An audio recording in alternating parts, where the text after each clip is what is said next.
Good evening to you all and welcome to the October 13th edition of Beyond the Headlines. My name is Colin Dowe and I'll be guiding the discussions this evening as I start every Monday evening. Thank you so very much for joining us. So whether you're looking at GBN television, listening on GBN radio, or logged on to any of our social media platforms, we are truly appreciative of your giving up part of your Monday evening to be with us. This evening, we're looking at Grenada's consideration of the U.S. request to install radars at the Morris Bishop International Airport. It is topical, it is timely, and we are going to jump into it. We have with us this evening in studio former President of the Senate, Chester Humphrey, a guest that you very well are familiar with. Comrade Chester, welcome to be on the headlines again. Good to be back. Excellent, excellent.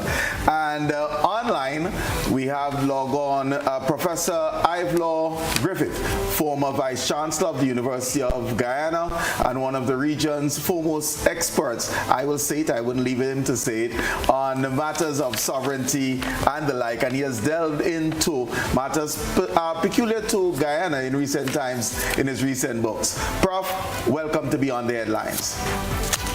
Thanks for having me. Look forward to the conversation. Excellent. And joining us a little bit later would be Mr. Peter Wickham. Peter Wickham, as we know, is a political analyst, and he will certainly weigh in on the discussions as Grenada grapples with this request as per a recent release. And maybe just to summarize for our audience, because in every case, I think we need to set the stage before we jump in. And I don't know, Chess, if you'd want to summarize how we got here. We heard narco terrorism, and what does that mean? And just if you can, just give us a brief summary on how we got here, that we are faced, Grenada, with a request from the U.S. to have assets on our soil. Well, thank you, Colin. There are a number of things we need to be very clear on. And I want to deal with it in a most forthright manner.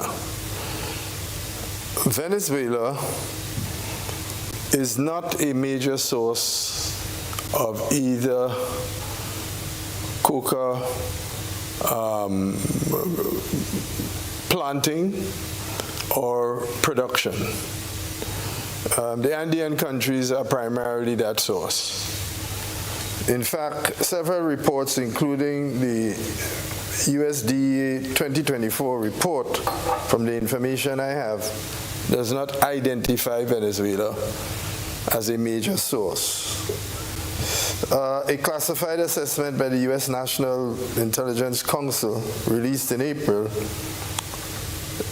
repeatedly stated that there was no evidence of coordination between the so-called cartel and the leaders in the Maduro administration. Yes, we have a drug problem, a narco problem in the region, and I think the learned professor has written and researched on this extensively, and we will be able to get and reap the benefits of his knowledge and his research.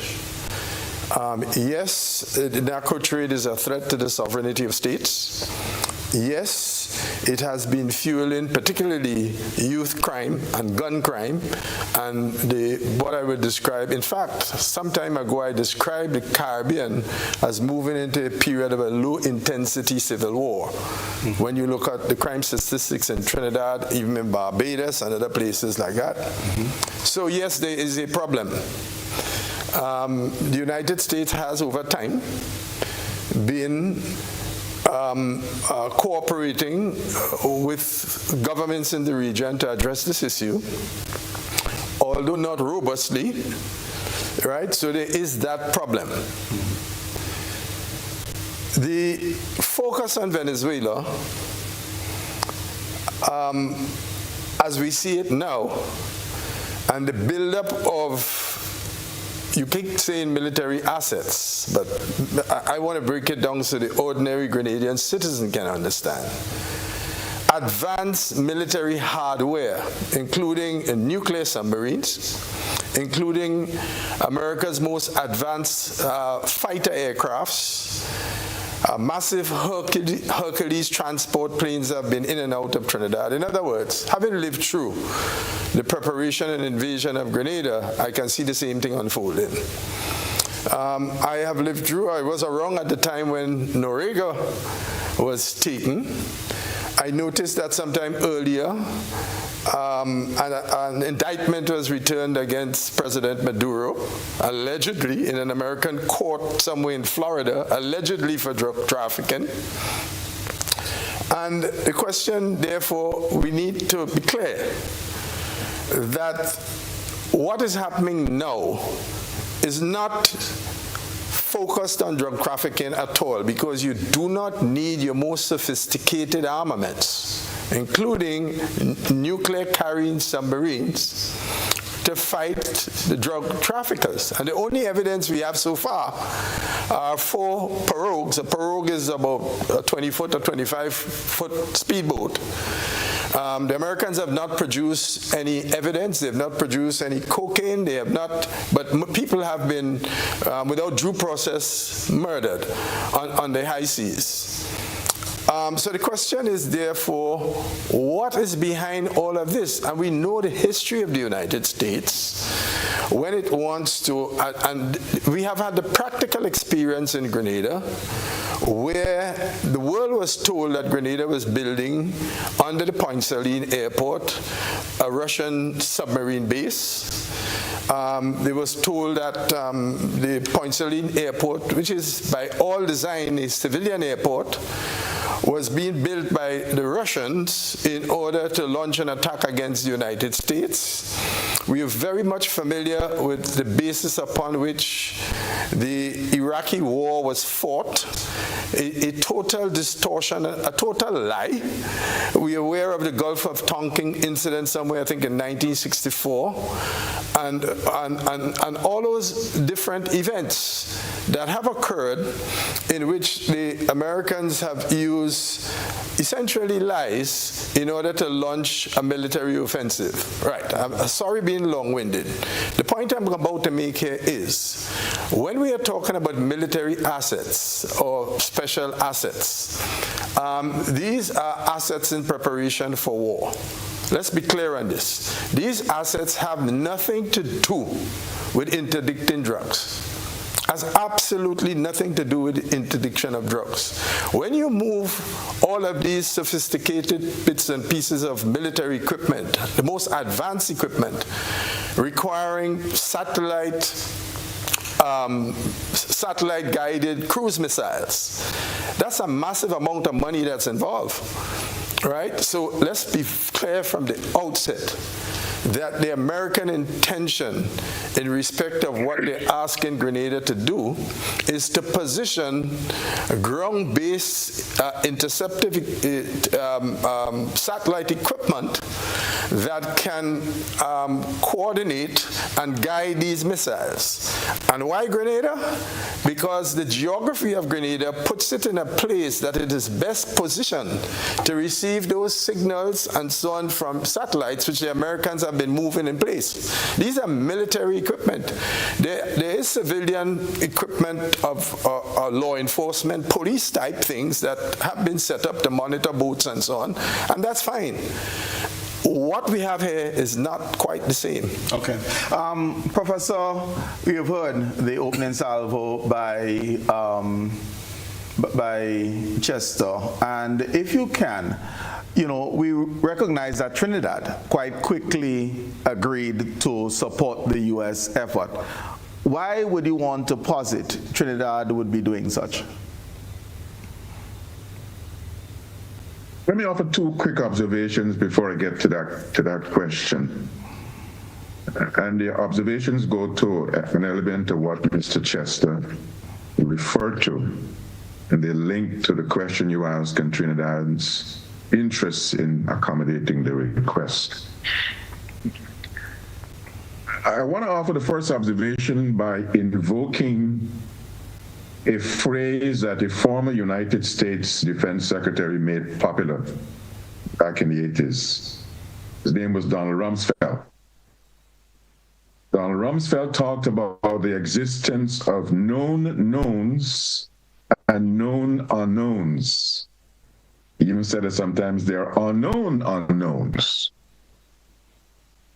Let me share with you what I consider to be a well-accepted set of known knowns, some of which Mr. Chester referred to.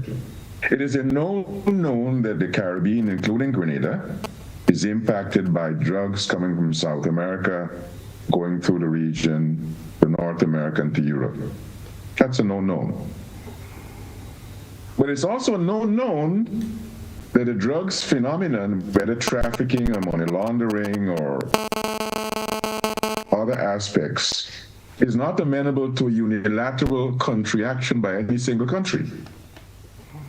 The evidence of the last several decades has shown that to adequately address the drugs issue, transshipment, the production, there's got to be cooperation between and among countries. It's a second known. But here is another known apropos the recent action allegedly to fight drugs. The action to interdict and to destroy is not commensurate with transnationality of intent and action. I don't know that there is any evidence of any prior collaboration between the United States and any other jurisdiction in dealing with this drugs issue. So I think it is realistic to hazard a conjecture, and other evidence suggests this is not just about drug trafficking. You know, as I said, in other parts of the world, including the United States, in an agricultural setting, sometimes you have a mortar with a pestle, but sometimes there is more than the mortar in the pestle. I suspect that there is more than the drugs in the pestle. There's more than the mortar, there's something else there. And some of that something else has, I think, suspicions are correct as to Venezuela. We can come back to talk about what may have been some of the rationale for acting in that respect. So I think those are one set of known. But here's another known. It's a known, and this comes to your question, Colin, that Trinidad has been facing the onslaught of not only the drugs coming through, but the drug-related crime, homicides. I published a book last year called Challenge Sovereignty, and I deal extensively with crime reality. And I have a chapter looking at the state of emergency that Trinidad felt compelled way back in 2011, and Jamaica felt compelled given the Dodos of fear back in 2010. So it's a known that Trinidad has a clear and present set of dangers related to drugs and crime and violence. But here's another known. It's a known whether in relation to the Caribbean or any other jurisdiction, individual countries have got the right to define their own national self-interests. And I think you've got to allow the Prime Minister of Trinidad and the Trinidad authorities to say, we find it in our national interests to want to support the efforts of the United States, whether ostensibly or directly in relation to the drugs issue. That's their sovereign interests. But let me end with this final known. It is also a known, Colin, that Trinidad has responsibility for the CARICOM quasi-cabinet as the lead for security matters in the CARICOM context. So I think Trinidad finds itself between a rock and a hard place between A, exercising its independent sovereign self-interests as a nation state, but then having responsibility for the region. And I think if you were to take a poll of the region's leaders, you'll find differences of views differing from Trinidad's approach in regard to supporting the unilateral action on the part of the United States. So those are some known knowns, and you have a whole lot of known unknowns which we can talk about later. But we certainly want to get into some of the known unknowns, and we'll have to uncover some of those. But there has been long-standing cooperation between CARICOM and the U.S. government when it comes to drugs. The 1996 Bridgetown Accords was the signature, agreement, with the Free Riders Agreement being signed off. But what has changed that has led to this posture by the U.S., which they have certainly revved up significantly the manner in which they are responding to this drug trade that has been around for decades? Well, I think you can respond to that question, Colin, with a very known unknown response. The change is driven by the known change in the United States administration, which has brought the advent of a president of the great United States of America that has a different approach to doing things within the region, within the hemisphere, globally. You don't have to look far beyond the Americas to see that a different approach, a transactional, a unilateralist inclination, withdrawal from the United Nations environment in many respects, WHO, Human Rights Council, Paris Treaty, all of those were indications of a different attitude on the part of whomever are the leaders of the United States having that right to make that change. So I think it has to do with the advent of a new leadership and the attitudinal approach that is different than that of many other jurisdictional leads in the United States, presidents over several decades. So the advent of President Donald Trump has indicated a new approach to things within the Caribbean, within Latin America, and across the global commons. Okay. And I just want to delve a little bit further, because we dealt with the known in the challenges faced by Trinidad and Tobago, the drug trade, the level of crime, the brutality of the homicides being witnessed in Trinidad and Tobago.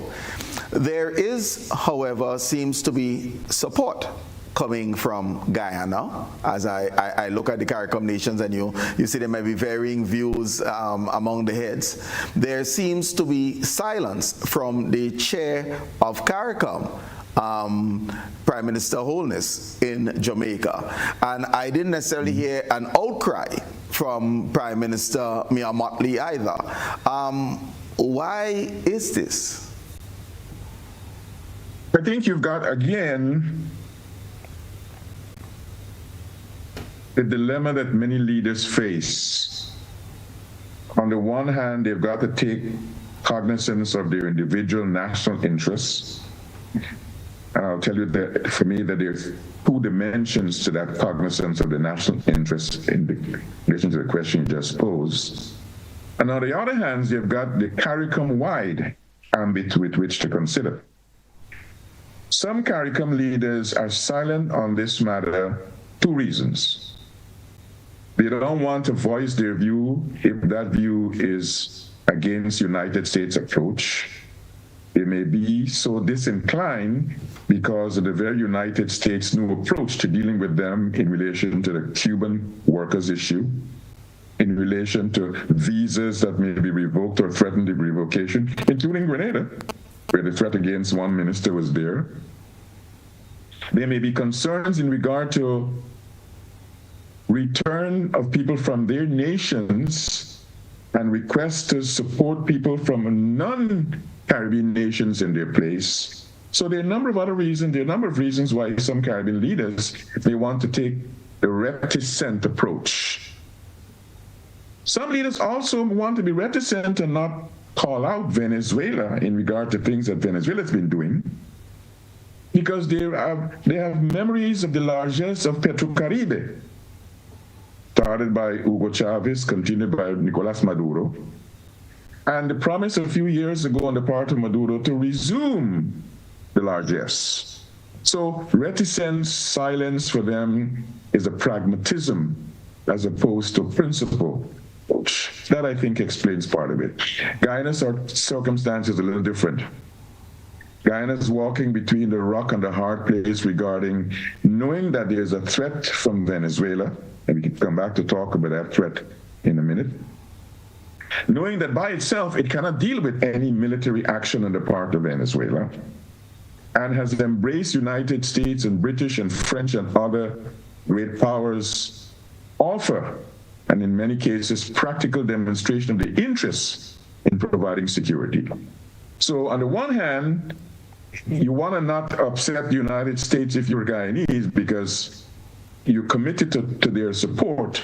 And on the other hand, there's a practical difficulty if United States were to make any military overtures directly in Venezuela. It will have consequences for Guyana, clear and present, consequences for Trinidad, among other things. So I think there are a number of different reasons why leaders are playing the pragmatism versus principle dance, silence rather than being vocal response. Okay. And I was going to ask, because we haven't seen a meeting of CARICOM in something of this nature and of this magnitude, where what is referred to as the zone of peace that we would want to maintain within the Caribbean being threatened. One would have anticipated there would have been an emergency meeting of the CARICOM heads, and that has not occurred. The question would arise. Even if, I'll get you I'm going to throw it out. Let me get Professor, and then I'm coming to you. Why the hesitance? I think it's only a matter of time before such a meeting happens, either at the heads level, or at least the ministers of national security and/or foreign affairs level. I think in the various capitals and in the relevant embassies, conversations about how to approach this matter. Because the delicacies, not only the national security front, the delicacies in regard to the economic front, the impact that should be result. So I don't anticipate the silence will continue for too much longer. And it is noteworthy that Guyana stands at the convening of the United Nations Security Council. Guyana did offer a very vocal support for maintaining the zone of peace concept. Other CARICOM leaders have expressed that view strongly as well. So I think it's only a matter of time before we have a formalization in the form of either summit or a meeting of the heads, national security and/or foreign affairs of CARICOM. Okay, Chester? Well, as I said before, I think first of all we have to understand, and I mean, Professor has laid it out pretty clearly, but there are two things that's happening here. The Americans are creating an excuse for going after Venezuela and for removing the Maduro government. And that excuse is to find an issue that the people in the region are deeply concerned about and to hitch their wagon on that issue, right? So as to be able to get the kind of support. Now, it's just beginning to reveal itself why Grenada has been treated with this specificity that other Caribbean countries have not. In respect to the issue of the Cuban medical solidarity brigades that have been operating here for quite a long while, the Prime Minister of Barbados made a similar statement to the Minister of Finance here, the Honorable Dennis Cornwall. Dr. Ralph Gonzalez made a similar statement that they were not going to end the program and that they would not do anything that would hurt Cuba. And if that position of theirs, the consequential effect was that they would lose the visas, then so be it. Nothing was done with respect to the Prime Minister of Barbados, none of her ministers, and these are two prime ministers talking. But in respect to Grenada, the most senior person in the cabinet had not been affected, but the Minister of Finance. All right? So you had that issue. Now you have the fisheries issue. And now, on tonight's news, we are hearing another threat. It is something that I've said. If you are going to run from a bully, make sure you are a long-distance runner, because you will be constantly running. A new threat now has been issued that if anyone in the OECS attending the Maritime Convention meeting where the carbon issues are being discussed and was the vote in support of the recommendations made by the Europeans, of the zero-sum footprint, that they would be sanctioned. So the question is, where will it end? The best way to deal with a bully, in my mind, is to stand up, right? In respect to Grenada, this request is tantamount to inviting Grenada to participate in an act of war against a sovereign state with which Grenada has no quarrel. The equipment which the Americans want to place, it's strange how things occur in the month of October. It's ironic that in the month of October, on an airport named after Morris Bishop, the Americans are now going to install satellite-tree download equipment to be able to guide those missiles that they have come with. And as I said to you before, let us be clear. And I think we owe it to our people to be clear on this, that the American request has nothing or little, if any at all, to do with the narco trade. Okay. This is preparation for war. The kinds of equipment they have assembled is equipment for war, the most advanced forms of equipment. I would want to find out, because we talk, and prime ministers at the UN General Assembly spoke of the Caribbean remaining a zone of peace. How do we define a zone of peace? Is a zone of peace the absence of battleships? How do we define the Caribbean as a zone of peace? Well, I'd like to hear the professor's view on this, but from my research and understanding, this is a political concept. It doesn't deal with domestic crime inside of your country, inside your borders, simply because since the genocide against our indigenous forefathers and the establishment of European control in this part of the world with the beginnings of Columbus, the Europeans have always been at war over these islands, and that has not stopped, right? And so that concept, which interestingly I believe was first raised by T.A. Marichal, that concept, which found expression in a great nationalist movement led by Dr. Eric Williams in the latter part of the 50s, when he waged a nationalist struggle for the return of Chaguaramas, because the British had given the Americans Chaguaramas on some indefinite lease in exchange for military equipment during World War II. Eric Williams entered the political fray on the basis of progressive nationalism, demanding the end of the American occupation of Chaguaramas, demilitarizing Chaguaramas, and this is where that concept has been consolidated.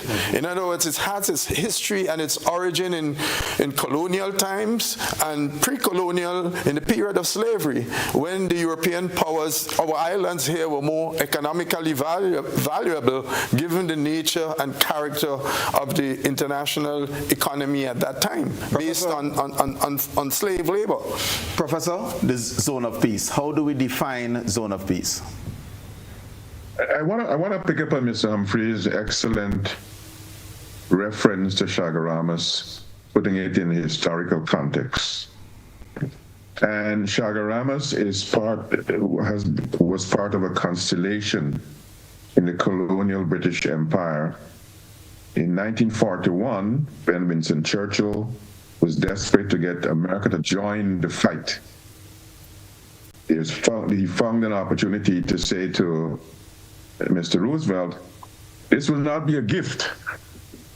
We will have you be able to access part of our empire that you can use in your own pursuit of your security, in addition to supporting the effort against the Axis forces. And so Chaguaramas in Trinidad and Tobago, British Guyana, the Atkinson Field, Antigua Barbuda, Newfoundland and Canada. There were several constellation elements in the British colonial world that were part of a Lend-Lease agreement. Mr. Humphrey is quite right that there was a sense of once countries became independent, they wanted to repatriate that Lend-Lease element with regard to their country. But the zone of peace concept has two dimensions to it. There is an ideational, futuristic dimension.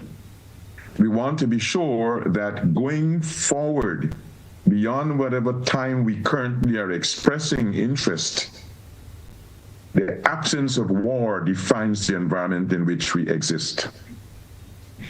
But that absence of war as an idea, as an ideal, has a dimension of a practical nature, and that practical nature is this, that in a contemporary environment, there should be manifest efforts to prevent violent interstate conflict.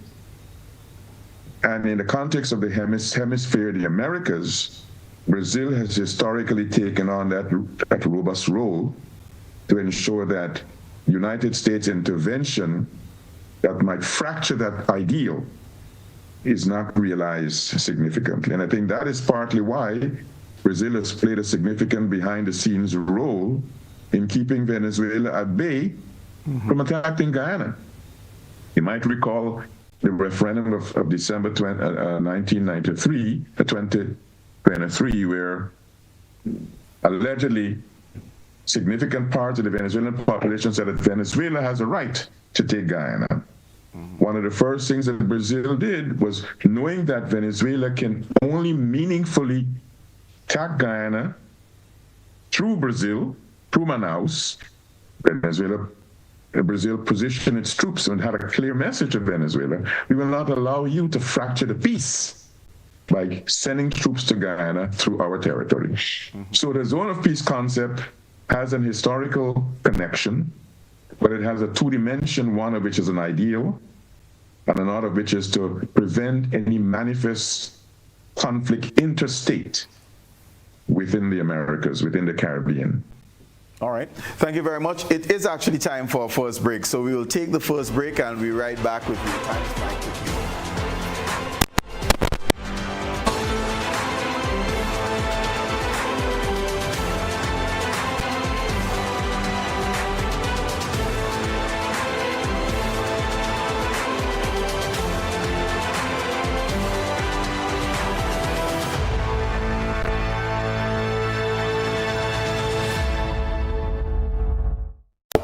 He was a voice from the pulpit, now away from the altar, but never away from purpose.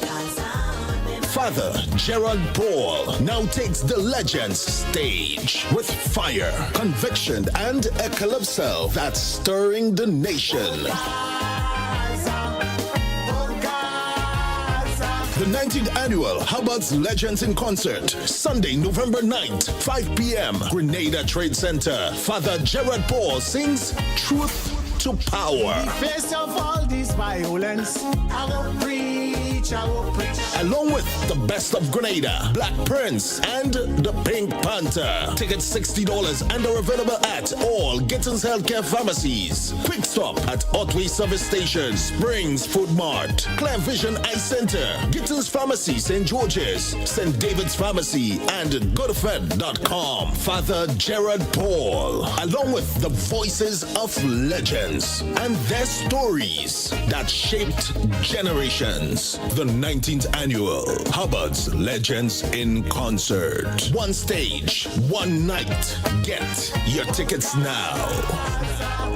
Cannot just pretend everything is fine as I run me mind. At Oasis Pet and Garden, we bring you the best products at the best prices nationwide. Layers and broiler chicks. All animal feeds and supplies available, including supplements, waterers and feeders, and lots more.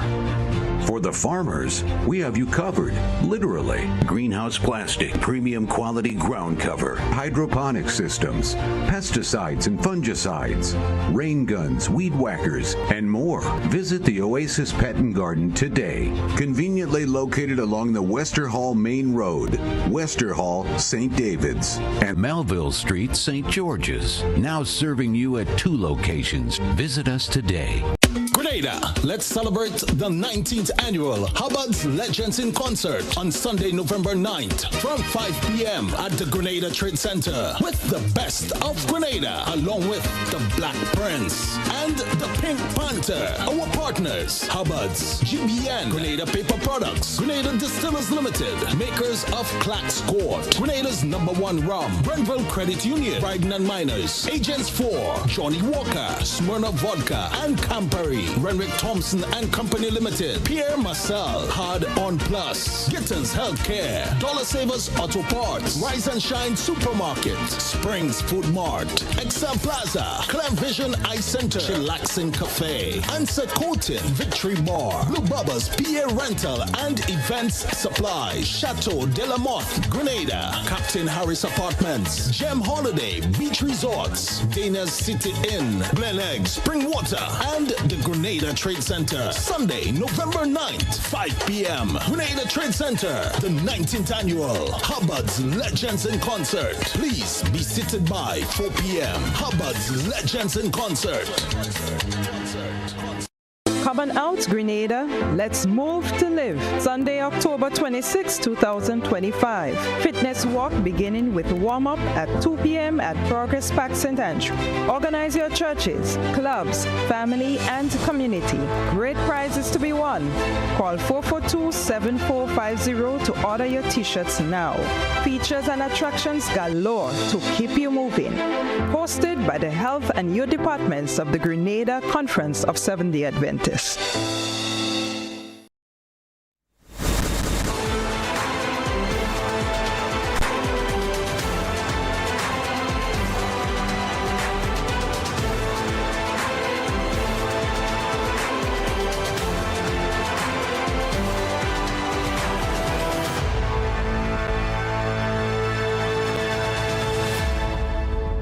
Welcome back, viewers and listeners. We're discussing the U.S. request to have radar equipment installed at the Morris Bishop International Airport.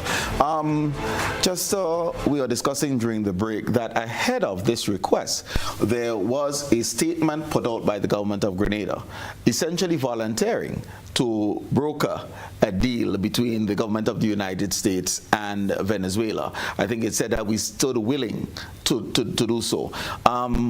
Do you recall that one? Yeah, and where is that now? I was trying to find a statement before I got here. I couldn't put my hands on it. But what this indicates is that the government seemed to be clear that this request is not related to drugs. You mean the build-up, because it came before the request? Right. And that is what one has to consider. One has to consider whether or not Grenada is going to put itself to be aiding and abetting a power to wage war against another sovereign state, a state with which Grenada has no quarrel. You know, it's like if a group of bank robbers came to my house with the intention of robbing the First Caribbean Bank or some other bank down in St. George's. And they said to me, Mr. Humphrey, we're going to rob this bank, you know, and I want to place my firearms here in the getaway car. They didn't tell you they were going to rob the bank. They just said that we want to. But hey, I have these weapons. I want to store some of them in your house, including the getaway car. And I consent. I will be aiding and abetting. And in the process of that robbery, somebody is killed. I will be charged with probably capital murder. I will be aiding and abetting an unlawful act. And there can be no doubt that what the Americans are building up here is not to go against cocaine. It is to prepare for an invasion of Venezuela, which I think would be surgical, because I've heard about the 82nd Airborne, which is a specialized component of troops, right? I don't think the Americans are planning a long-term stay in Venezuela. The problem with those plans... At a Noriega type situation? Noriega type situation. The problem with those plans, and quite often military planners find themselves in a situation that the plans that they made are not adequate, a la Afghanistan, a la the Gulf of Tonkin incident and the eventual 1975 when the Americans had to flee from Vietnam, right? And America's longest war. So quite often, wars don't go according to the plans of those who plan them. And the other consideration that I have is, once we give the Americans this wherewithal to put war equipment, because that is what this radar is. This is not a civilian radar. This is not satellitary related to policing or basic law enforcement. This is about war, and we just have to be clear on that. We have to be clear that, and our country ought not. Venezuela has not done anything offensive against Grenada. We have very good relations. Venezuela has been the one financing our school feeding program. They have built all the homes in La Colombe, over 100 homes thereabout, right? We ought not to be engaged in a war against Venezuela when Venezuela has done us nothing. There are times when you have to stand on principle. There are times, yes, and there may be consequences for doing so. And I think on this occasion, our position, our Prime Minister was 2 Saturdays ago, was it 2 Saturdays ago, before the UN, reaffirming Grenada's commitment to the zone of peace concept. And let me just repeat this. What I'm hearing coming out of Trinidad here is a prostitution of the concept of being a zone of peace, right? As I said, it has absolutely nothing to do with internal things internal in your border and so on, which are basically civilian issues. Yes, there's severe consequences. Yes, the country is hurt. Yes, we are being affected. Yes, life is being disruptive, right? Yes, it's also a threat to our economy, because with rising criminality and murder rates, it affects our tourism, etc., etc., etc. Right? But what the Americans are doing here now has nothing to do, and we must be clear on that. The Grenadian people must understand what we are being asked to do. We are asked by the Americans to facilitate their invasion militarily of another country in order to effect a change of regime, so the Americans can once again put their hands on Venezuelan oil. And to me, things don't happen just by sheer coincidence. The fact that the Americans have changed the tone and the tenor so sharply, so quickly, because the Trump regime in the United States have been giving concessions to Maduro in order to give American companies access to Venezuelan resources, oil resources. That changed immediately that Venezuela signed a long-term agreement with China. The minute that agreement was signed, the minute the Chinese state oil company came into Venezuela because the Americans in the sanctions against Venezuela had denied Venezuela oil capital equipment, so that production levels have dramatically fallen. Right? They've seized the sovereign funds of Venezuela held in American banks. They did the same thing in the Bank of England, right? And it's all over the question of oil. This latest initiative, and I must repeat that because we have to be clear on what we are getting into, what we are being asked to do. We are being asked to house the weapons and the getaway car for a robbery that's about to be committed, right? A regime change. And if you notice the way this thing is well coordinated, the leader of the Venezuelan opposition, who in fact, had links with the Netanyahu government in Zionist Israel and asking them for help to overthrow their government, that's not a peaceful business. She was given the Nobel Prize. And it's all happening contextually within the same time frame. These things are not accidents. These things are purposefully planned and executed. And it's all in the fullness of time. So Grenada has to be clear on what it's getting into. Okay.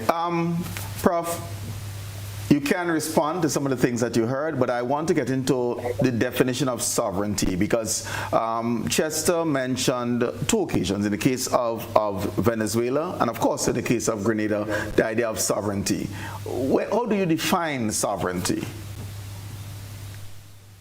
I want to go back to something that Chester said quite rightly. Even if you don't believe that there is an intent in the part of the United States administration to remove Nicolas Maduro by military force, you've got to accept that in the last few months, the actions by various players in the global scene means that there is a geopolitical imperative at work.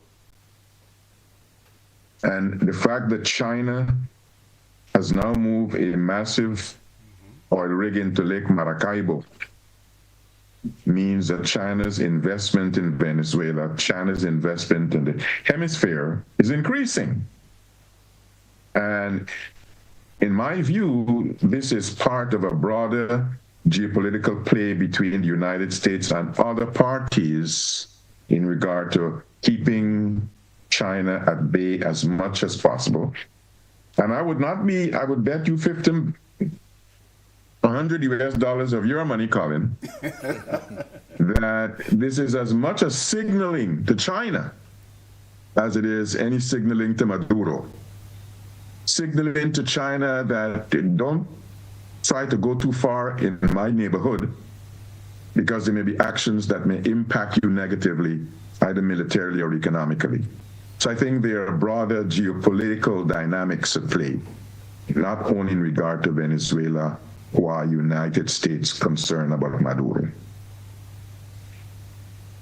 I wrote a book last year called Challenge Sovereignty.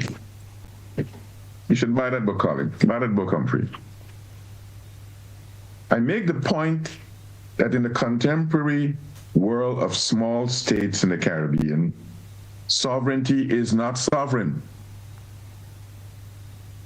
The typical traditional notion of sovereignty goes back to 1648, out of that Treaty of Westphalia.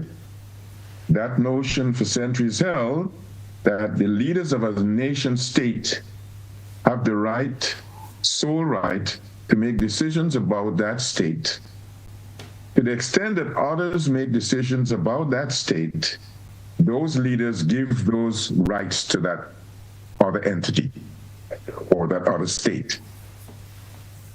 But I make the point in that book that if you take a look at the confluence of some challenges the region has been facing in the last few decades, if you look at the impact of drugs, not only trafficking, if you take a look at the impact of the crime and violence, not only domestically but across the region, if you take a look at the impact of cybercrime, and if you take a look at historically implications of terrorism in the Caribbean, you've got to come to the decision that individual Caribbean countries no longer are able to make decisions about what happens in their countries because of these impacting influences. So their sovereignty is challenged by the drug traffickers, challenged by the people who are doing from very far across the global commons, getting into the accounts, manipulating the drug, manipulating the websites, manipulating the business models of companies within the region.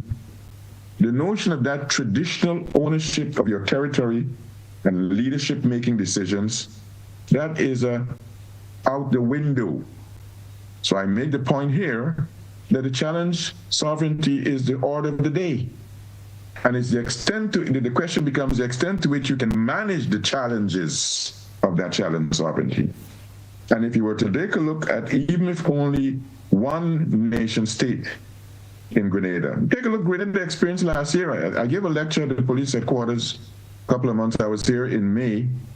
I don't know if you know Colin and Chester, that I have a novel came out late last year. The novel is about Grenada. Okay. And SCU had a wonderful book launch, and I used the opportunity to give a lecture at the police headquarters.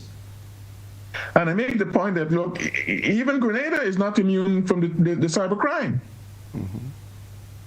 Evidence is right there. So for me, the sovereignty notion is an ideal notion that over time, the impact of these transnational challenges, what Kofi Annan called problems without passports, is mean that the ability of a nation, whether that nation is Grenada or Guyana, to by itself, for its own self, make decisions, protect by itself for its own self, that no longer holds true. And it therefore sovereignty is challenged. It therefore seems that we're in a constant state of negotiations and a balancing act in order for us to decide on our own course of actions. And it also means that we have to be sensitive to what repercussions there will be as we exercise said sovereignty. Absolutely. And I will therefore like to I make the point in a previous book which I did called Drugs and Security, where I explore a concept I coined called geonarcotics. Sometimes the very people who are your friends on one aspect the narcotics issue are not your friends on another aspect. You mentioned the shipwright agreement. Remember going back to the 90s, the Jamaican Barbados held out. Yes, shipwrights are good, but we have to have reciprocity. Right.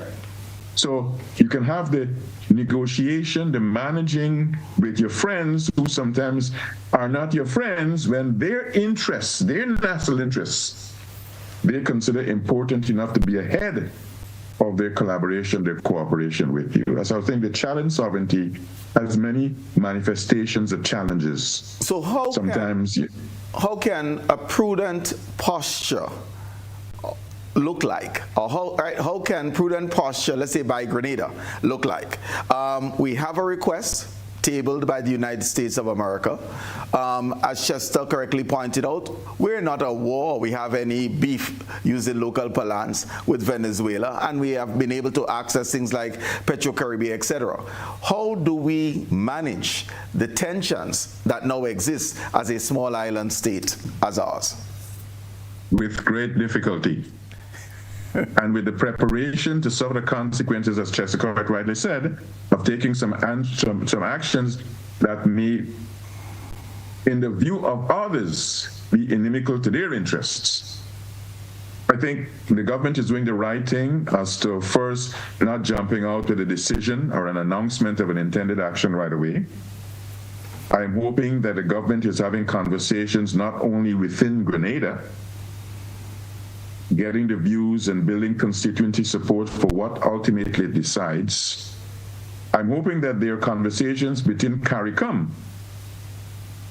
I'm hoping that CARICOM diplomats in the various capitals of the world are positioning themselves to explain and build the alliances and the diplomatic linkages necessary whenever the decision is made to do A or B that may have negative consequences for Grenada and other countries of the CARICOM. So I don't think there is any prescription that any professor or diplomat can offer now. But I think there are things that need to be done. I'm hoping those are being done. Explaining to the constituencies, building the conversations, having the conversations beyond CARICOM. Because depending upon the outcomes, you might need the help of people far away from the Caribbean region to help manage your circumstances. Chester pointed out that regime change seems to be the ultimate goal of the government of the United States. How do we maintain neutrality without taking sides? Because there are tensions. How can Grenada do that in whichever decision? Let me say, I come back again to the whole question of principle. I know there will be people who say you can't eat principle and so on. But I find it reprehensible that I ought to lie on my stomach to be buggered by President Trump, because that's essentially what is happening to us. I mean, we have a situation in which, as I said to you before, Grenada has done nothing wrong. We are a peaceful people. We have never been at war. Yes, we had some internal issues in 1983 and so on. But we have, why must we join the war wagon of someone else? Right? And the other challenge is this. Once the Americans set up here, I don't know how you're getting them out. And that has been the experience. I mean, in Iraq right now, almost every time the Iraqi parliament meets, they pass resolutions asking the Americans to leave, and they won't. So you have that situation as well, right? And I can't point to any state that has been a significant beneficiary, right, of the American largesse. I mean, Americans were here in 1983. And the irony is that in order to address the medical needs of our population, we had to go to Cuba to get it. And the Americans were here. They bombed our mental hospital and killed 42 people. So for those who are preaching this thing that, well, you know, I mean, I've seen, and those opinions are few, let me just say. I have taken a forefront position in this, and so I get a lot of calls. My phone and thing is busy. And very few calls are saying that Grenada should concede to the U.S. request. The question is, how do we tell the United States very peacefully, you know, in a mature way that, look, we are fundamental believers. So how do we go about doing this? Because at the end of the day, heavy is the head that wears the crown. That's a decision that must be communicated one way or the next by the government of Grenada, weighing the interests of Grenada and what the long-term consequences will be. So the question is, we can speak principle, but I believe the government were elected to govern not on principle merely, but in the national interest. And in the national interest, because at the end of the day, we're talking politicians, and we have an election to win, and politicians will make those types of decisions as well in terms of all of the considerations. So my question is, how do we weigh, how do we communicate your position? Because you're saying we should not give over any territory to house or facilitate the invasion of Venezuela. How can we manage this, and what type of blowback do you anticipate? The first thing I think that's necessary, and I think the Honorable Peter David laid it out clearly, this is not a time for us to be pot-shotting on the basis of just local politics. I think the government needs support, but the government itself must engage the population. We must be consulted. There is too much of a kind of secrecy. We don't know what's going on.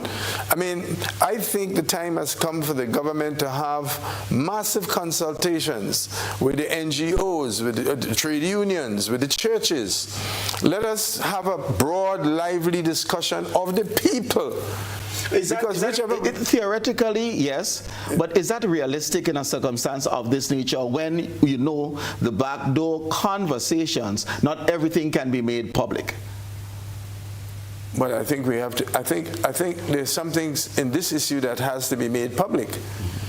And I mean, in the first statement issued by the government, where it offered itself to be an interlocutor, as the Americans were building up the military presence, tells me that the government understands that this request has nothing to do really with the question of narcotics, right?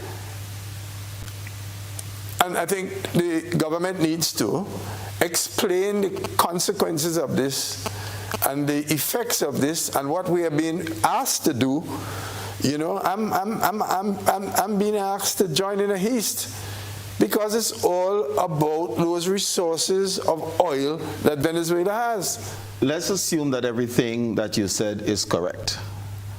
The question is, in communicating with the population, what will be the fallout of this principled stance? And to garner support for said principled stance, how would you recommend that the government goes about this? Well, as I said, direct consultation with different representative groups of the people. We have the church community, we have the trade unions, we have the NGOs. I think the political parties should be talking to each other. I mean, so far, the only political organization, although it hasn't been quite formed yet, but the only politician in Grenada to have spoken on this question is the Honorable Peter David. No one else has said anything. The leader of the opposition was contacted. She said,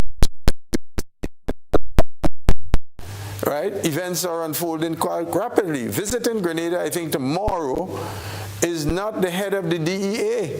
Visiting Grenada tomorrow is a military man. Right? So it's not law enforcement.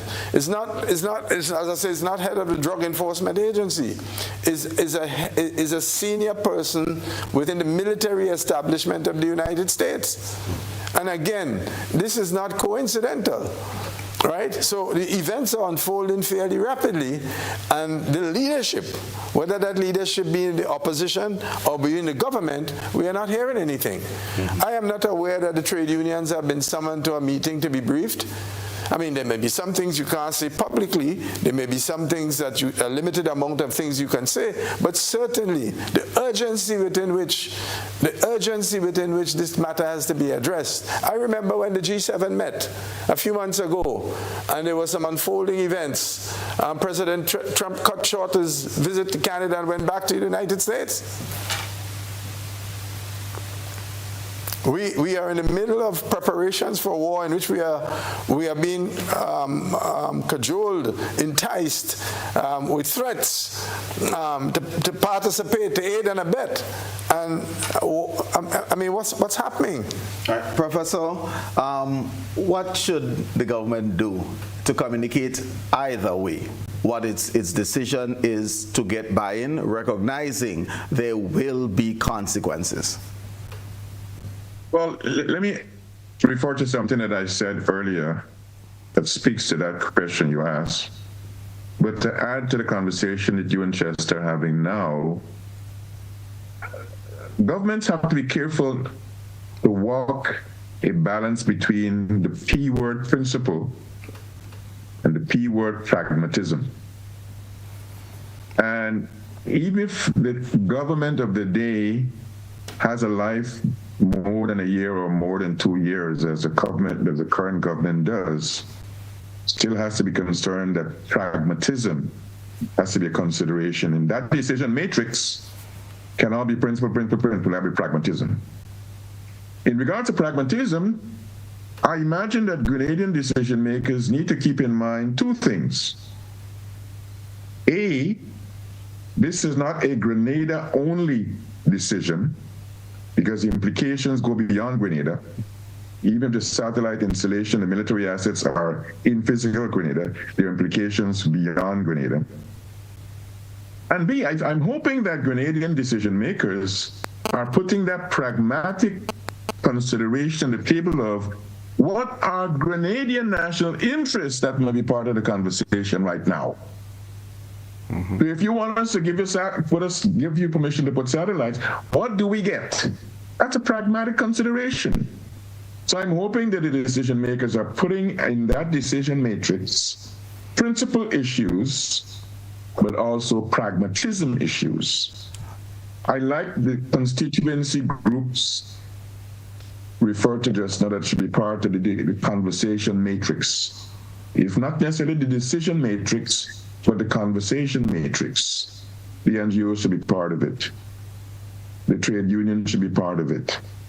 The political party should be part of it. The churches should be part of it. Caribbean countries pride themselves as being faith-based. Bring the faith groups into the conversations.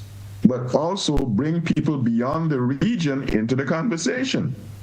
Because if things don't go right, the consequences might mean you've got to appeal for action and support and help from people and places far away from the geographic confines of the Caribbean. Mm-hmm. This is a rock and a hard place decision, and it comes at a very inauspicious time. The month of October brings back, evokes memories for Grenada that are not all wholesome. The government of the day has to walk between a rock and one can say, walk very delicately. Let me go on the pragmatism. One can say that post-1983, we can't necessarily look at a legacy that Grenada benefited from the beginning of the end of the Cold War, which is what the part that Grenada played with the fall of the Grenada Revolution. Should therefore Grenada have a basket of goods or requests that can facilitate sustainable development for Grenada, if it is ever to consider acceding to the requests of the U.S. Things like, the only thing that we probably got was the E2 visa, which we are leveraging now for the CBI. Should there be guarantees surrounding the E2 visa? I mean, should that be an approach? But the question would arise, how Grenada, with all its limitations, if we were to be pragmatic and facilitate the Americans, how can we enforce any agreement? When you're dealing, from your very description, with a regime head that is so unstable and is apt to do anything, how do you reinforce it? Also bearing in mind that legitimately, and I mean, again, we have to take this into consideration. As I said, the war planners quite often don't get it right. And if war eventually breaks out, because that is where it's headed, there are things called missiles. And if you have your satellite tree download station here, which is feeding information to those sophisticated Tomahawks and cruise missiles, they become the first targets in a state of war. All right? To what extent, therefore, would Grenada enjoy a missile defense cover if war breaks out between these two countries? No. If Venezuela did something to provoke the United States, even though I'm a friend of Venezuela, I may be inclined to say, well, look, you bring this on yourself. But Venezuela issues are purely internal to Venezuela. And war is being brought to them simply because the resources that they have, they are redirecting it in a different direction. Okay. All right. It's time for us to take our final break. So we'll take this break. Of course, when we come back, you can feel free to join us. 440-1252. That's the number you will call in with. All right. We'll be right back.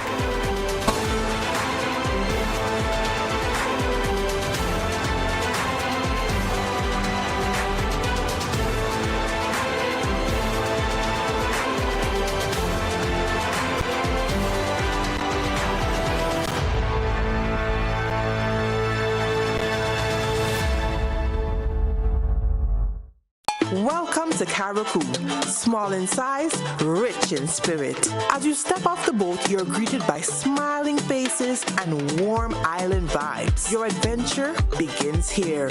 Need a cozy place to stay?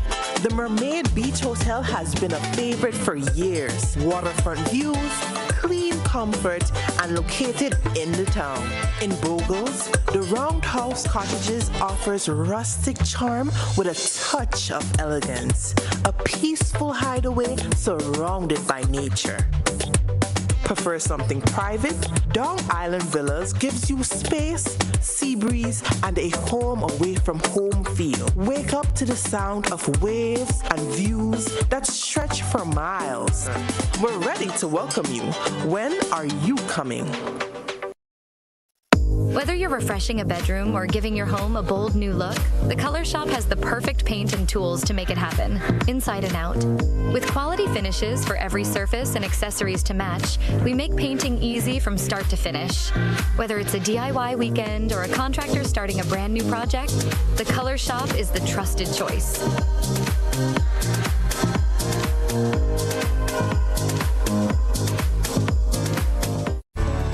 our part of the world, we need to be prepared for natural disasters like storms and hurricanes, even outside of the season. I'm sure you'll agree that keeping our loved ones, homes, and businesses safe is important. So, I came up with a few quick tips to help you stay safe. Familiarize yourself with your electrical panel, as it may be necessary to switch off the power during a storm or flood. Make sure you install a transfer or isolation switch to prevent your generator feeding electricity to Grenlec's line. If trees are too close to power lines, call Grenlec at 237 for advice. By following these easy steps, you will be well on your way to being hurricane ready. Don't be caught off guard by natural disasters. Prepare now.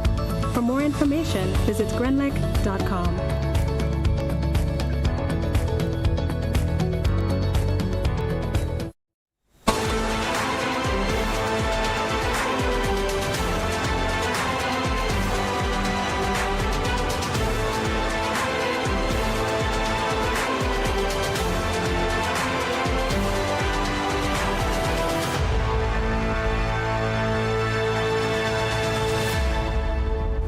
Back, viewers and listeners. We're wrestling with Grenada's contemplation of the U.S. request for radar installation at the NBIA, and we do have our first caller online, so we go straight to the phone lines. Good evening, caller. Welcome.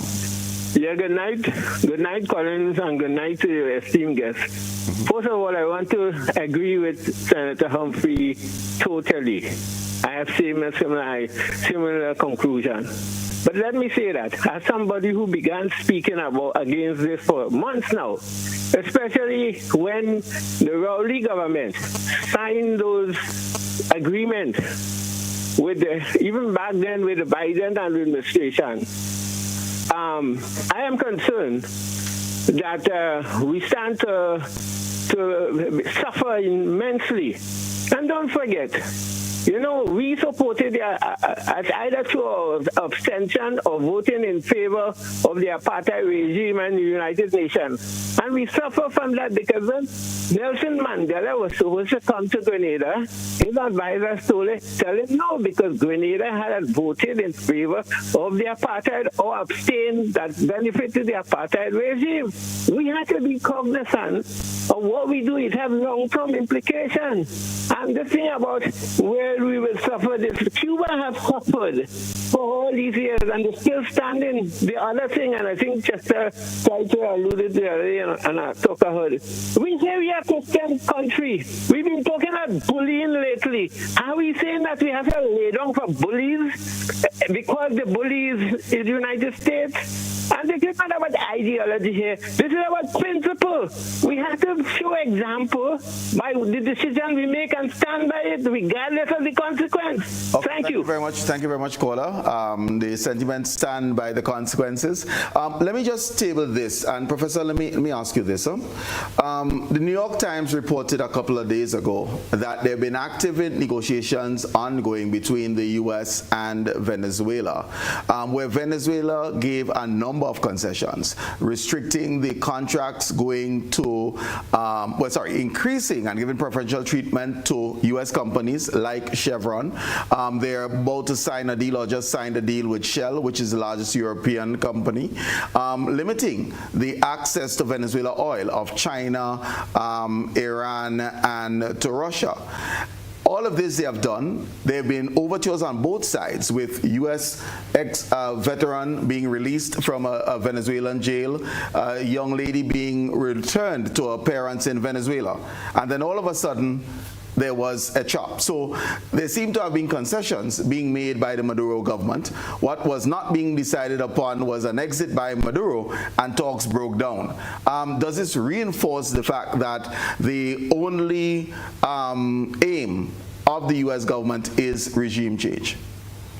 Well, it's not just necessarily. Griffith? Yes. You remember that character called Mr. Spock? He would say it does not necessarily compute. Mm-hmm.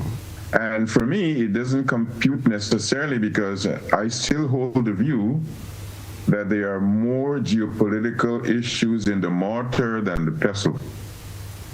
I think what may have changed are some of the issues beyond Venezuela, the impact U.S. in Venezuela, in Latin America, and beyond. So I think there are geopolitical pebbles in that mortar, and the change on the part of United States power players have to do with not simply Maduro. Okay. We have another caller in line. With China. Okay. We have another caller in line. Good evening, caller. Welcome. Hi, good evening. Yes, go ahead. Hello? Go ahead, listen through the telephone, please, and go ahead. Hello? All right, that caller would have to call back. Callers, you have to listen through the telephone. You cannot be listening on the television or radio in order to make your point. Should the negotiations, and I'm just tabling this, because Grenada has been moving closer and closer to the continent of Africa in terms of the position of the administration. We're seeing some funding coming from the Afro-Exim Bank. We see us getting closer and closer to Mr. Dangote, who is looking to buy crude, as if he was a country. Could one of our negotiation things be we will not give our hydrocarbon resources to Mr. Dangote if you relieve us of the burden of having military assets on our soil? Is this the type of negotiations that will be called upon in order to prevent consequences for us saying no? And either of you can respond. Well, I think I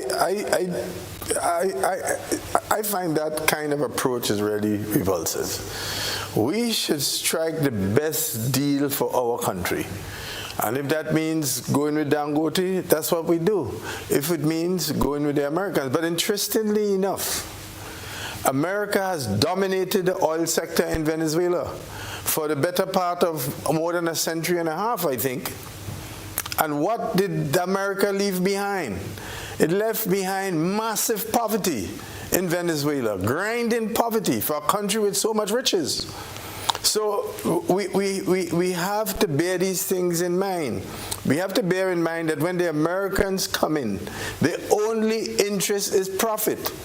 There will be a few at the top who can benefit, very much like how some of the Arab countries operate, right? But America, for its years of relations in Venezuela and the domination of the American industry, has left masses of Venezuelans in poverty. All right, we have another caller in line. Good evening, caller. Welcome.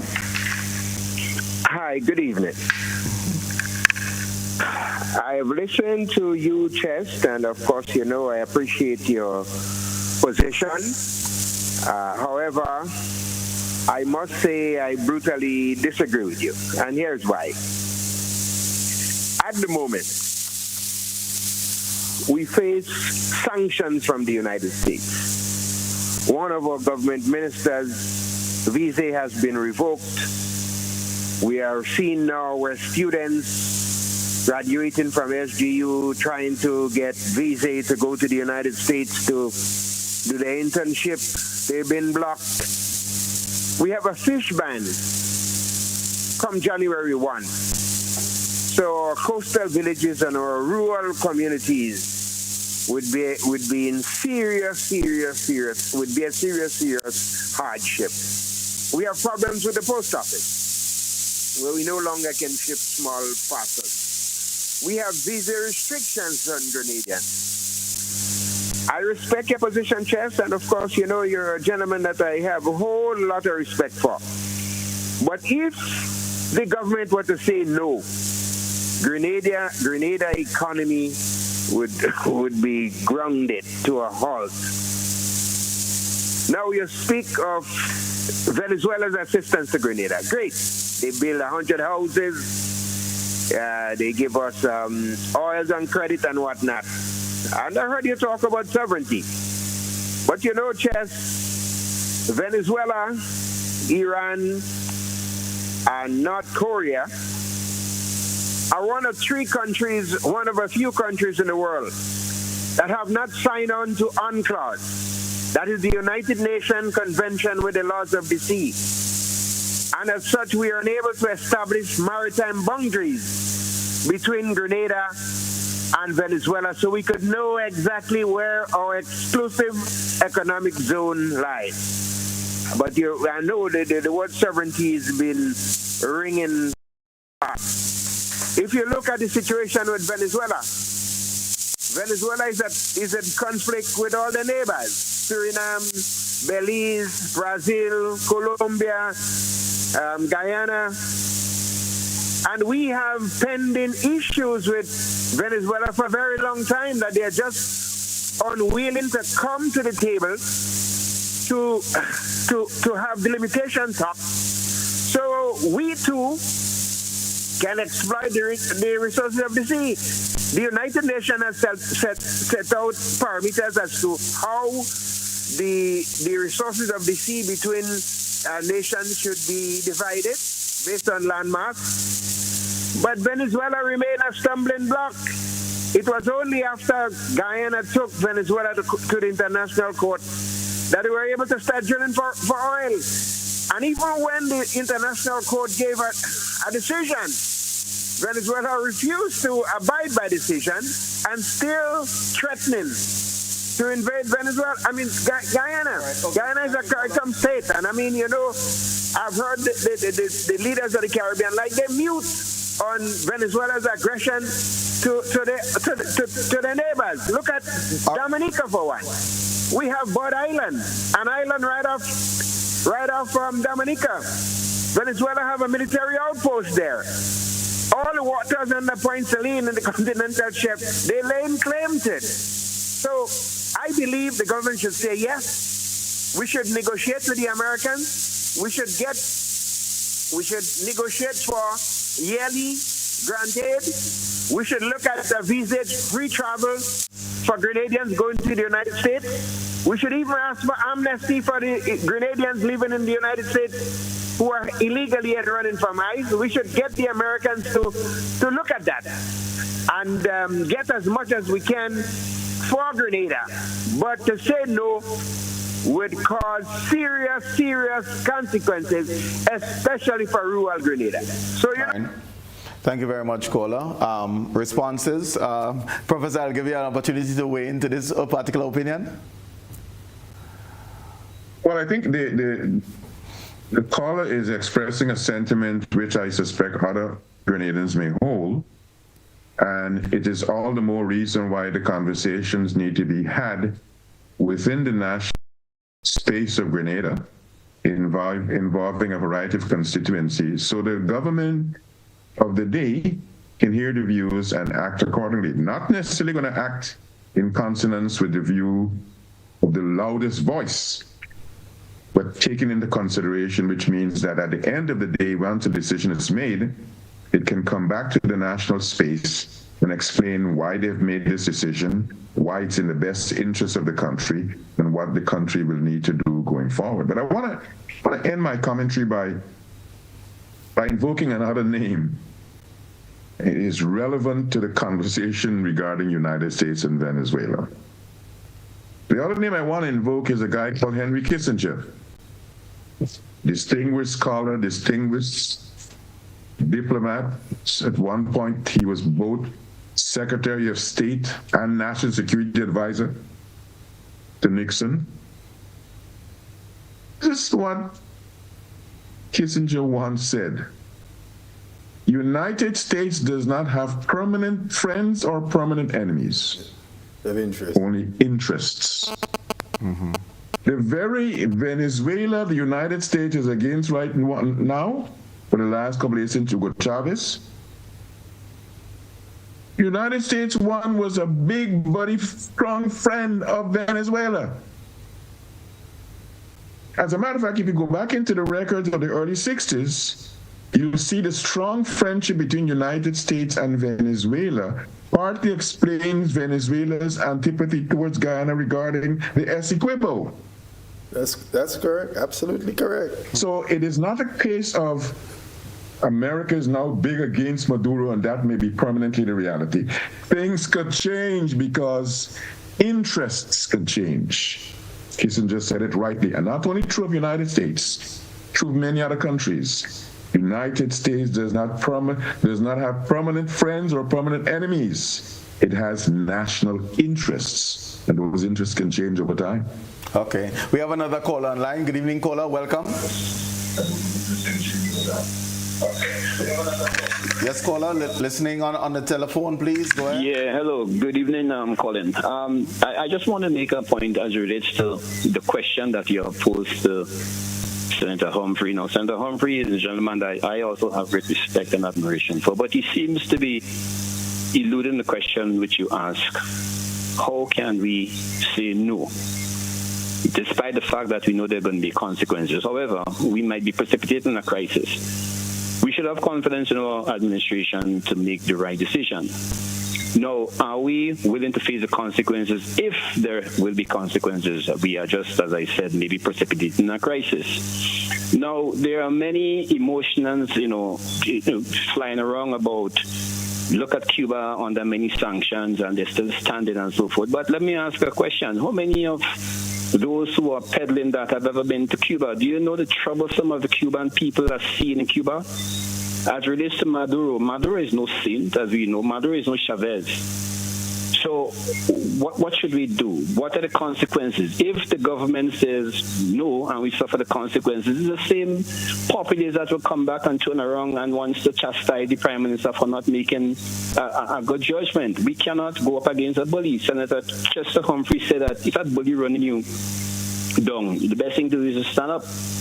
But you might get slapped down. So what are you going to do? America has come banging on our doors. It's not a knock. We need to make a wide decision. Now, this might be a time-sensitive issue.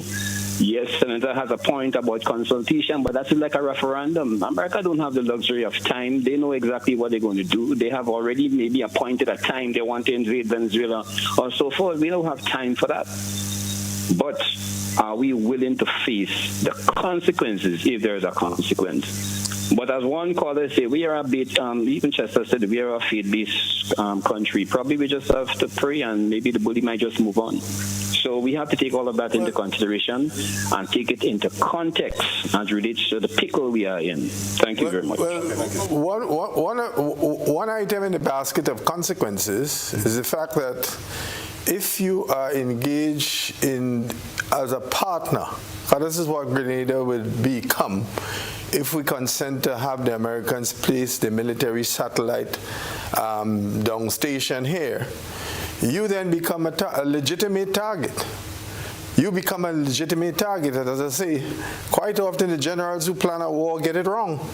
So here we would be exposed to being a military target. Venezuela's, the last time from my geography, which is what 70-something, 60-something years ago, I did this geography. We were told that as a crow flies, Venezuela is about 122 miles off Grenada. All right, as a crow flies. No, that's a small time measure for a small missile to get here within minutes. And usually in today's battlefield, this is what you go after first. You go after those things that are coordinating your attack strategy and your attack munitions. Okay. We have another caller online, so let's take that caller. Good evening, caller. Welcome. Caller, please go ahead. Hello? Hello? Yes, go ahead. Okay, I'm not hearing anything. Yeah, good night, Colin, and to your guests. Very, very interesting conversation. This matter, I think, it's a matter that should not be taken by a government, but by the people of Grenada.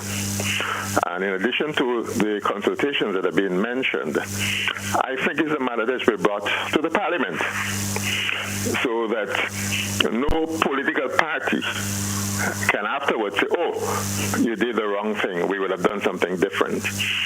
I think everyone should be involved in this thing.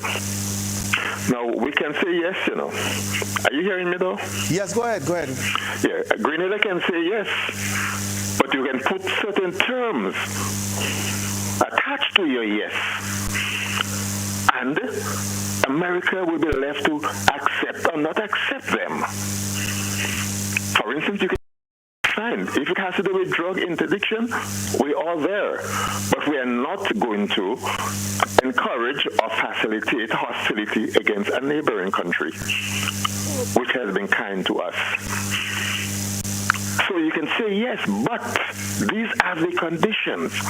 And if you can't agree to those conditions, you can walk away from the table. But we're not telling you no.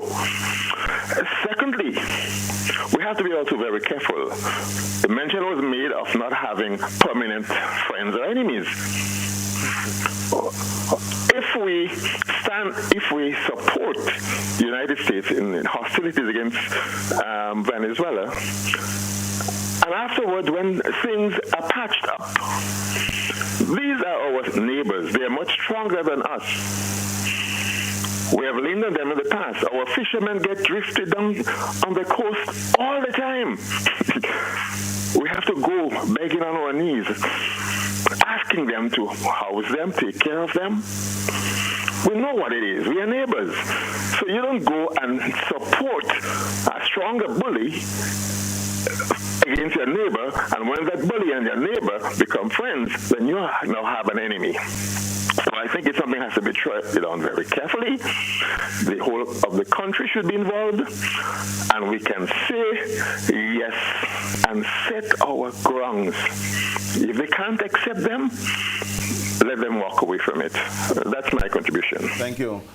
In addition to that, let's also table over 300 million. Let me just I'll put this in. Grenada owes, I believe, in the region of 300 million EC through the Petro-Caribbean. Yeah. So in the conversation of saying yes, but then there's 300 million. The Trump regime has been cutting all aid packages, and they have been rounding up our people like hogs. Once you're black in the United States now, in other words, the reinstatement of John Corism has now become part of active policy of the state, and we see what's happening there, right? So we've got to be very, very careful. I want to repeat something that the caller said that I think is important. It will be important for this matter to be debated in our parliament. I think it's very important. Right, we ought not to rush to the American time frame. We simply tell the Americans, well, look, we have a process here. You know, we have to consult with our people. We have to discuss the matter, etc., etc., etc., and we can't rush. Okay. But as I said, I notice a high-level military personnel is coming in.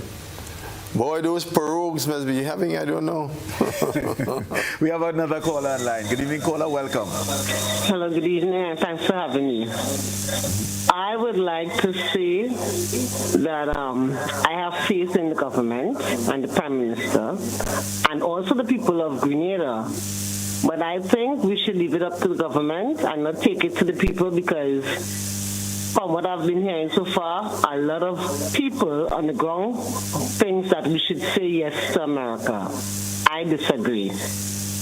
I think that Grenada is a God-fearing country, as I like to say, and the American government, the head of the American government, don't know anything about the God we serve. We cannot bargain with the devil. You cannot make a bargain with the devil. I think we should say no, and then we should all stand by our government. That is what I have to say. Thank you. All right. Professor, how do we balance this transparency, this national conversation, with the security issues that are necessarily attendant to these types of negotiations?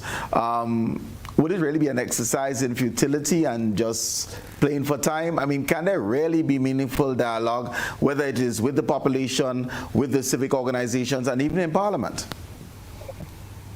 I would say not only is it possible that it can be, I would say it has to be. And it has to be because either way, there may be consequences if you do or if you don't. The government is going to be the people to whom the nation look, one way or the other. Now, the consultation can happen at various levels with varying degrees of details shared. You don't have to share all the details.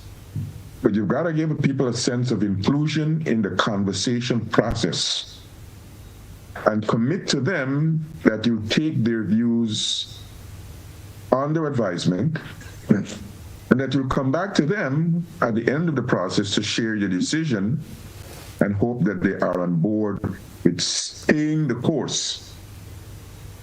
Parliament should definitely be part of that conversation loop, that discussion loop. Okay, we have all another the caller. constituency groups that were mentioned have also to be. I think this is a sine qua non. Okay, another caller online. Good evening, caller. Welcome. Let's go ahead, caller.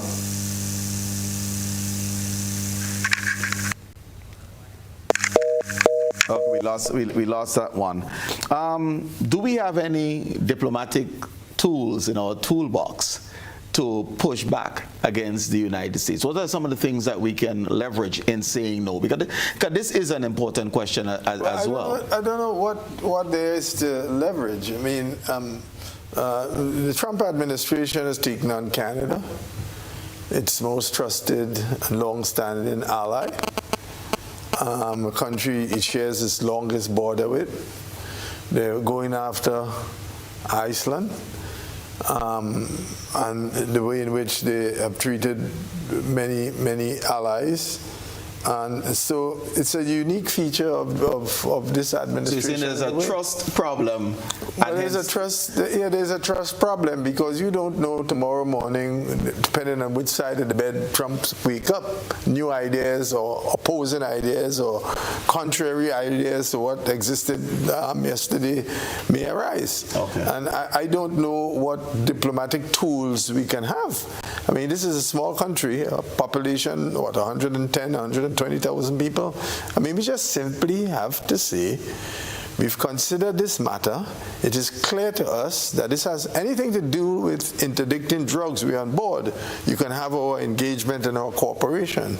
But anything having to do with attack on another sovereign country, we are guided by the principles of a zone of peace. Okay. Simply put, the involvement of CARICOM as a bloc. And I think Professor Griffith has made a very important point. There are other countries outside of the region that we should engage, who can act as third parties to buffer whatever the United States decide they would do or not do. The Europeans are not bending on this carbon business in maritime matters. They are standing firm, notwithstanding the threats being issued to them by Trump, as I said to you before. If you start a run from a bully, be prepared to be a long-distance runner because you'll be running for a long time. Right. The only how you deal with a bully, you got to stand up. Yes, I know there'll be consequences, but it's the only possibility. We have another caller online. Good evening, caller. Welcome. Hi. Good evening, everybody. It is very the request from the United States, and it should help if we use that irony if we are going to say no, because it was all public knowledge and stated by the U.S.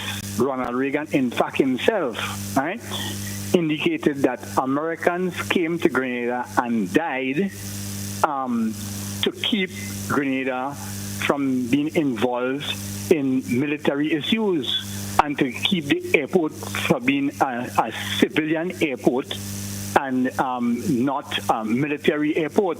Therefore, it would be pretty easy to say that we're following Ronald Reagan in trying to keep Grenada as a non-military state and the international airport in particular as a non-military installation, because that is why Americans said they came here and died. So it shouldn't be too difficult to say, well, look, we're just following what Ronald Reagan said, that this airport and the Grenada in particular should not be involved in these international military affairs. That would help us a little bit in saying no, in my view. Thank you. All right, thank you, caller. The irony, as the caller pointed out in the request versus everything else. Is there a possibility for humanitarian calls? And just in speaking well, the U.S. themselves, China, as a friend of Grenada's, Brazil's intervention, Colombia. Are these some of the examples, Prof, that we should be looking, or countries that we should be looking to help intercede in managing how we move forward? Friends of either, or strategically in the interest today of any of these territories, meaning the U.S. and Venezuela? Certainly, it wouldn't hurt. I don't necessarily think that the views or the attitudes of Brazil or China in regard to a minuscule part of any intent to use military action vis-a-vis Grenada,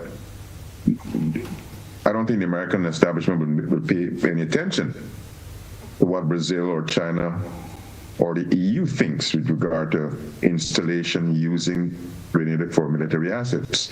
But I think it's important that the project and the information about a project will be shared beyond the Caribbean. The harsh reality is that we take for granted in the region that since we know ourselves and we know about others know about us. Mm-hmm. Not necessarily so. I'll bet another $100 of your money, Colin. All right, between that and your books, I'm up to 1,000, eh? I'll limit it to that. I would be surprised if so many people in the American echelon have no clue as to where Grenada is.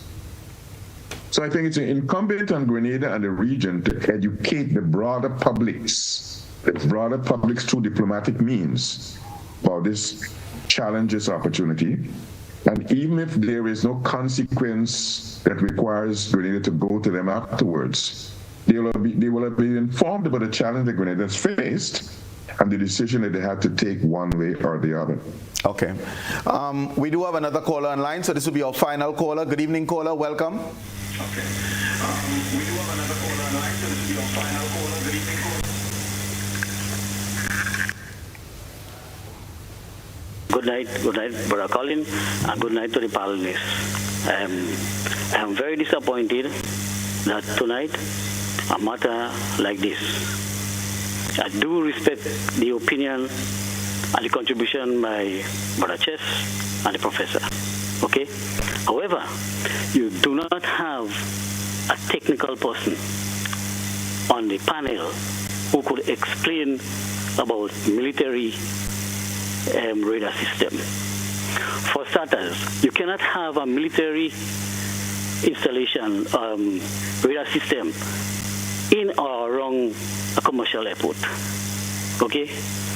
Now, those equipment are very high powered. Okay? It could interfere with the ordinary communication system for the airport. And I think Brother just mentioned that you become an instant target. Okay? If you do the maths from Venezuela to Grenada, it is going to take something like 2 seconds, 3 seconds for one of those bombers to reach Grenada. Those missile things. Okay? Our airport will be in total risk. Okay? And as I said before, I cannot recall no airport around the world that has a military radar system close to them. If that was the case, at JFK, 9/11 would never be. Okay? So before we go into all the political things and all of that, we must consider the implication of a military radar system.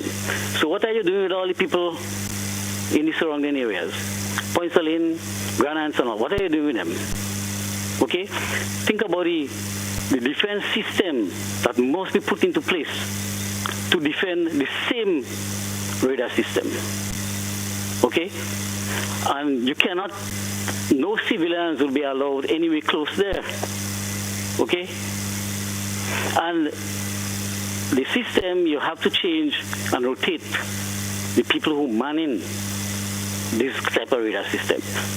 Can we do that in the airport? Our airport? No. So I am saying no to the radar system. Okay? So before we talk about all the other things, let us understand the radar system. The next time you have in this program, get a technical person to explain about military radar system, military radar bank, and all of that. Let me give you an example. Well, it's only if you are a Lugaro that will happen to you. But when these things are turn on, if you enter into the zone of it, you melt instantly. Okay? All right. Okay. This is just to give you an indication what this thing could do and the type of irradiation that we'll be experiencing in surrounding areas. All right, thank you very much for that, caller. Of course, we now talking about the health and safety issues the caller mentioned by the installation. Health, radiation, and how much will be emitted, and of course these are populated areas if we're talking about the Point Saline area, and the any interference that might be possible. I'm not the expert, as he correctly said, so I certainly can't speak to those, but it's important for us to be aware of that as we contemplate this as well.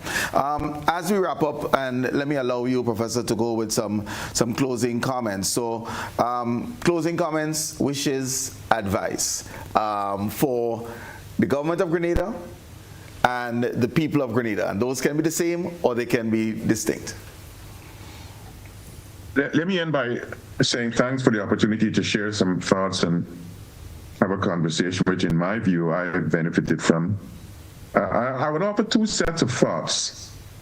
One is a response to the observation by one of the callers regarding my reference to Grenada being a faith-based, and the advice is to pray and maybe the bully will move on. You know, the very Bible itself says that God helps those who help themselves. So you just can't pray and hope that some higher power will take care of you. You've got to act. And I think it's incumbent on the government to act now by having the consultations with the appropriate constituencies within Grenada, but also mindful of the broader geopolitical intercourse that this thing, in my view, involves, and extend the conversation, extend the consultations beyond the Caribbean to the broader geopolitical frame. But my final point is this.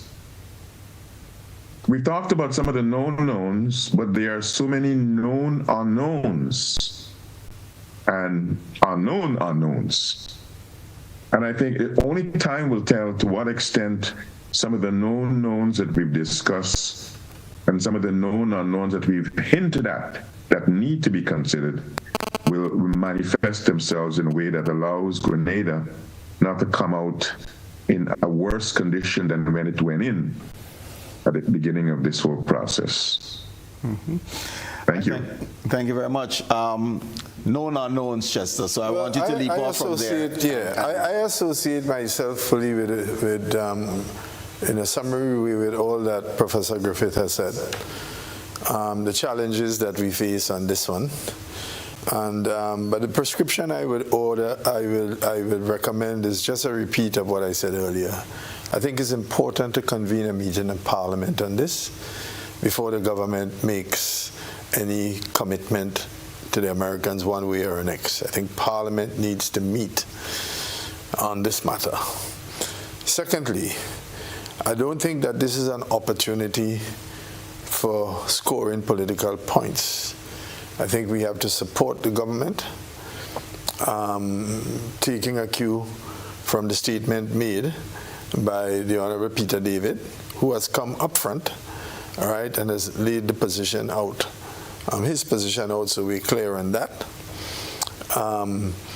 I am confident, and more confident now, in tonight's engagement based on the comments made by the callers, that people are now clear that what the Americans are engaging currently has very little, if anything at all, to do with the narco business.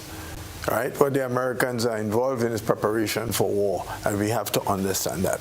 So you're saying that a known unknown is war, and the related known unknown is oil?